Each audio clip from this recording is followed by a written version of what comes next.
Fala, meu amigo Fabricião, tudo bem? Pra quem não sabe, o Fabricião já fez cirurgia comigo, tá tendo um resultado maravilhoso, tá? Fabricião, MMP uma vez ao mês, mesoterapia uma vez a cada 15 dias, tá bom? Abraço, irmão. Mulher faz transplante sim, tá? Hoje em dia tá ficando cada vez mais comum o transplante capilar feminino e se for bem feito traz excelentes resultados, tá bom? Então, se vai ficar natural depende muito de quem vai te operar, tá? Então o cirurgião tem que saber fazer bem a hairline aí, fazer uma hairline natural, tá? E se ele remover das regiões corretas, não cai mais. Os dois são bloqueadores de DHT, tá?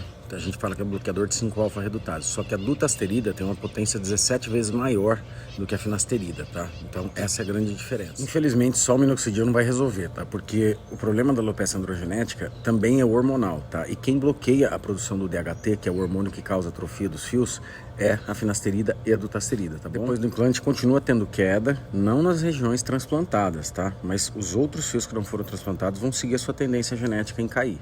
Os tratamentos, eles costumam dar uma resposta muito melhor na região da coroa, tá? Na região posterior. Essa região das entradas, tá? Qualquer tratamento que você faça não vai devolver os fios, tá? Então, realmente, tem que ser o transplante capilar. Dependendo do caso, tá?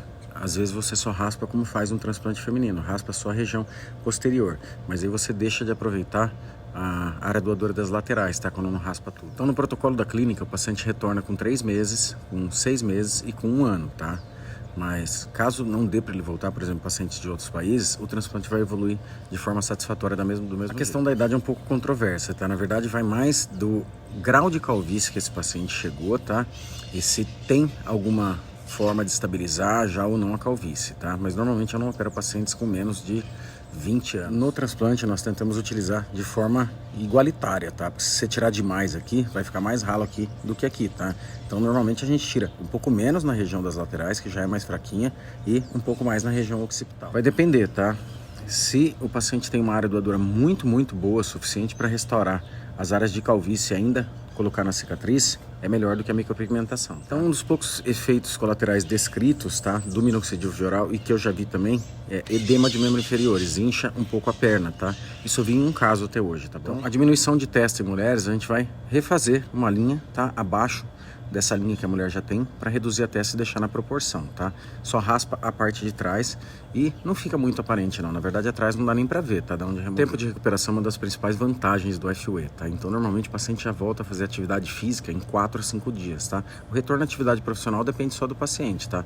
Estando bem, pode voltar, já vi pacientes que retornam em 24, 48 horas. Como eu respondi lá, mais importante do que a idade, tá? É se está estabilizado ou não o quadro, e normalmente se estabiliza esse quadro com medicações, tá? Então pacientes muito jovens, por exemplo, 20, 21 anos, tem que estabilizar primeiro o quadro, tá? Para depois operar.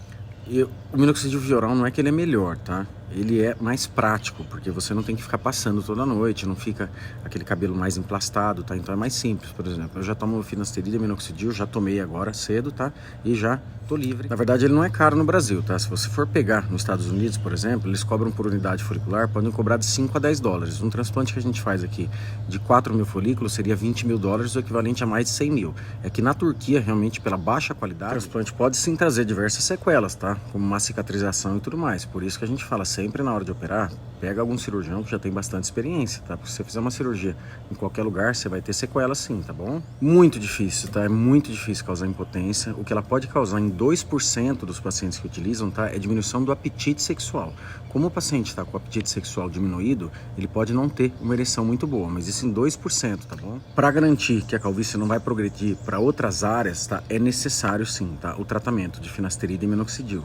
Pode ser feito via oral ou pode ser feito injetável, tá? Uma vez ao mês através do MMP. Aí não tem risco de ter efeito colateral. Agora, se for química do tipo selagem ou então escova progressiva com formol, é pelo menos 1 ano, tá? Mas eu não indico que faça nunca, não pelo fio transplantado, porque pode fazer muito mal pro teu cabelo, tá?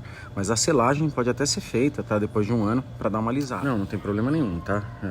O excesso de oleosidade e normalmente a gente consegue controlar, tá? Com mudanças comportamentais, como temperatura da água e acertar no shampoo correto, tá bom? A questão não é nem a idade, tá? A questão é o quê? Grau 7, que é a calvície máxima, tá? E área rarefeita. Se ele não tiver muito pelo, tá, no corpo, não vale a pena operar, tá bom? A dutasterida é sim mais eficaz, tá? Porém, pacientes que já estão usando a finasterida, normalmente eu não troco, tá? Porque ele já não tem efeito colateral com a finasterida, a gente não vai arriscar que tenha efeitos colaterais com a dutasterida, tá? Mas a porcentagem de efeito colateral é a mesma. Sim, para quem tem alopecia androgenética já com áreas de calvície, realmente o transplante é a única solução. Porém, tratamentos são necessários para não evoluírem outras áreas e precisar de um novo transplante, tá bom? Meu minoxidil, tá? Via oral, ele é manipulado. Hoje em dia tem que ser manipulado porque não tem mais no mercado, tá? E a dutasterida que eu tomo é o Avodart, mas assim, não se automediquem, tá? De jeito nenhum. A reposição com o intuito de deixar seus hormônios nos níveis normais, tá? Com testosterona não tem problema. Agora, drogas para anabolismo, como a trembolona, como a oxandrolona, estanozolol, vai fazer cair muito. Tem medicações pós-operatórias sim, tá? Eu utilizo antibiótico, anti-inflamatório por poucos dias, mas eu gosto de utilizar sim, tá bom? Não é obrigatório de forma nenhuma, tá? Na verdade, eu aconselho o paciente a utilizar para quê? Para ele manter os outros fios de cabelos que não foram transplantados e não precisar de um novo transplante muito precoce, tá? O que vai, além de custar, gastar bastante área doadora. Pode, transplante, existe transplante de barba, transplante de sobrancelha, transplante de cílios, tá? O transplante de barba fica muito bonito, que o paciente tem que avaliar o quê? Se ele não tem muita calvície, porque se ele gastar área doadora na barba, depois ele não vai ter para cobrir a calvície. Então, se o transplante for feito corretamente, é para ser permanente, tá? Os fios transplantados, esses não irão cair mais. A gente entra com tratamento para evitar que outros fios que não foram transplantados venham a cair e necessite de um novo transplante capilar. Conforme eu havia dito na pergunta anterior, para os fios transplantados não é necessário nenhum tipo de tratamento, tá? A gente entra com tratamento de finasterida e minoxidil para estabilizar a calvície, para que novas áreas de calvície não apareçam, tá? E necessite de um novo transplante. Não existe risco de rejeição no transplante capilar, tá? Por quê? Porque ele é autólogo. Os fios retirados têm que ser sempre do próprio indivíduo, não pode retirar de outros indivíduos. Então, o resultado do transplante ele não depende de nenhum tratamento, tá? Se ele for bem feito, ele vai ter resultado de qualquer forma. O tratamento, como eu havia dito, é só para evitar que outros fios que não foram transplantados caiam. Como os folículos sofrem um pouco durante o transplante, né, desde a retirada, ficarem um pouco fora do organismo, tá? Em 30% dos casos eles podem nascer um pouquinho mais rebeldes, mas depois eles vão ficar normais, tá bom? Os folículos são retirados tanto da área lateral quanto da área da nuca, tá? Esses folículos não vão voltar, tá? Porém, os folículos que permanecem aqui são suficientes para cobrir e não deixar nenhum tipo de falha, tá? Tanto o minoxidil tópico quanto o via oral tem uma excelente resposta, tá? Eu acho mais fácil hoje em dia o via oral porque você não tem que ficar passando toda noite, tá bom? Ronaldo, depende muito da área doadora, tá? Da qualidade da área doadora. Se o paciente tem uma boa área doadora, dá para fazer mais que um sim, tá? Normalmente dá para fazer mais que um. Esses esportes de contato, normalmente eu peço 30 dias, tá? De afastamento após o transplante, tá? Mas depois desses 30 dias pode voltar, vida 100% normal.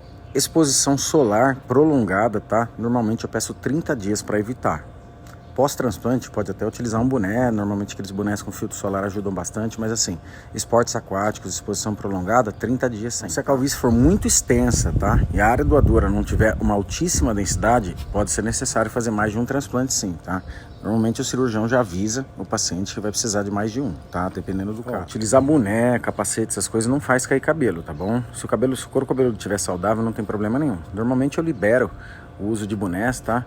2 dias após o transplante, mas colocado de forma delicada e aquele boneco com filtro solar fator 60. Eu não gosto, tá, da qualidade do transplante do robô, tá? Então ele é mais artificial e o punch utilizado para retirar é maior, então não fica uma densidade muito boa. Eu particularmente não gosto. Então, tá? Normalmente pode-se retirar entre 30% a 40% das unidades foliculares totais que tem aqui, mas a forma de extrair, né, tem que ser feita corretamente. Então vai muito da habilidade do cirurgião isso aí, tá? Se não tiver muita habilidade, realmente fica falhado. Na minha clínica não, tá? Sempre eu vou retirar primeiramente da área doadora capilar, porque é que dá mais naturalidade, que dá um resultado mais refinado. Quando não tem mais área doadora capilar, aí sim a gente pode tirar do peitoral e da barba. Se o fio já é fino na área doadora, tá? É uma característica do próprio cabelo da pessoa, então ele vai continuar na mesma espessura, não tem como você engrossar esses fios da área doadora, tá bom? Então a cor do cabelo não influencia, tá? Se é branco, se é um cabelo muito loiro, e hoje em dia nem cabelos crespos ou não, tá? Tem vários cirurgiões que já dominam a extração de fios com cabelos crespos. Normalmente o minoxidil tópico, tá? Entre 7 a 10 dias, depois que já cicatrizar, tá bom? O via oral a gente já entra com 48 horas, tá? Normalmente essa integração, tá? Ela acontece de melhor forma após 72 horas, tá? Então após 3 dias normalmente, tá bom? O tratamento que eu faço hoje, tá? No meu caso, é a dutasterida e o minoxidil via oral, tá? Utilizados de forma diária, tá?